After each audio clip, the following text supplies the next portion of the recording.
ഭീകരരുമായുള്ള ഏറ്റുമുട്ടലിൽ വീരമൃത്യു വരിച്ച മലയാളി സൈനികൻ നിരഞ്ജന്റെ മൃതദേഹം ബംഗളൂരുവിലെ വീട്ടിൽ നിന്ന് നാട്ടിലേക്ക് കൊണ്ടുപോയി. മൃതദേഹം നേരത്തെ BL ഗ്രൗണ്ടിൽ പൊതുദർശനത്തിന് വെച്ചു. വിവരങ്ങളുമായി ഞങ്ങളുടെ പ്രതിനിധി കുഞ്ഞപ്പൻ ബാംഗ്ലൂരിൽ നിന്ന് ചേരുന്നുണ്ട്. കുഞ്ഞപ്പൻ, മറ്റു വിവരങ്ങൾ കൂടി. ഇന്നലെ രാത്രി 12:30 വിമാനമാർഗം ബാംഗ്ലൂരിലെ HAL എയർപോർട്ടിൽ നിരഞ്ജൻ കുമാറിന്റെ മൃതശരീരം എത്തിയത്. രക്ഷിതാക്കൾ ഏറ്റുവാങ്ങി ബാംഗ്ലൂരിലെ കമാൻഡ് ഹോസ്പിറ്റലായിരുന്നു പോസ്റ്റ്മോർട്ടം നടത്തി.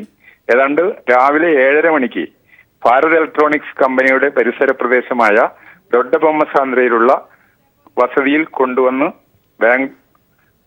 വീട്ടിലെ ചടങ്ങുകൾക്ക് ശേഷം രാവിലെ 9:30 മണിക്കാണ് നിരഞ്ജന്റെ മൃതദേഹം അദ്ദേഹം പഠിച്ച BL സ്കൂൾ ഗ്രൗണ്ടിൽ പൊതുദർശനത്തിന് വെച്ചിരുന്നത്. BL ബന്ധപ്പെട്ട എല്ലാ സ്കൂളുകൾക്കും മറ്റു കോളേജുകൾക്കും നിരഞ്ജൻ കുമാറിനോട് ആദരസൂചകമായി അവധി പ്രഖ്യാപിച്ചിരുന്നു. കൂടാതെ ദൊഡ്ഡബൊമ്മസാന്ദ്ര എന്ന സ്ഥലത്തായിരുന്നു അവർ താമസിച്ചിരുന്നത്.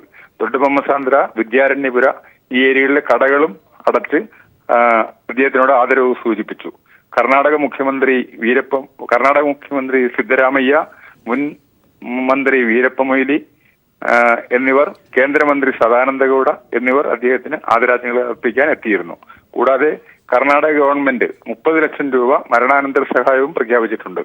ബാംഗ്ലൂരിലെ പൊതു ദർശനത്തിന് ശേഷം, അതായത് BL ഗ്രൗണ്ടിൽ നിന്ന് ഏതാണ്ട് 1:30 മണിക്ക് തന്നെ മൃതശരീരം മറ്റെല്ലാ മിലിറ്ററി ബഹുമതികളോടെ അവർ തയ്യാറാക്കിയിരുന്ന പ്രത്യേക വാനിൽ കയറ്റി ബാംഗ്ലൂരിലെ ജാലഹള്ളിയിലുള്ള എയർഫോഴ്സ് സ്റ്റേഷനിലേക്ക് കൊണ്ടുപോവുകയും അവിടെ നിന്ന് 2:30 മണിക്ക് തന്നെ പ്രത്യേകിച്ച് തയ്യാറാക്കിയ ഹെലികോപ്റ്ററിൽ അദ്ദേഹത്തിന്റെ മൃതശരീരം നാട്ടിലേക്ക് എത്തിക്കാനുള്ള സംവിധാനവും ചെയ്തിട്ടുണ്ട്. 14 പേർക്ക് ഇരിക്കാവുന്ന ഹെലികോപ്റ്ററാണ് അദ്ദേഹത്തിന് വേണ്ടി ഇവിടെ നിന്ന് തയ്യാറായി പുറപ്പെട്ടിട്ടുള്ളത്. ഏതാണ്ട് 11 പേരും അദ്ദേഹത്തിന്റെ കുടുംബാംഗങ്ങളാണ്.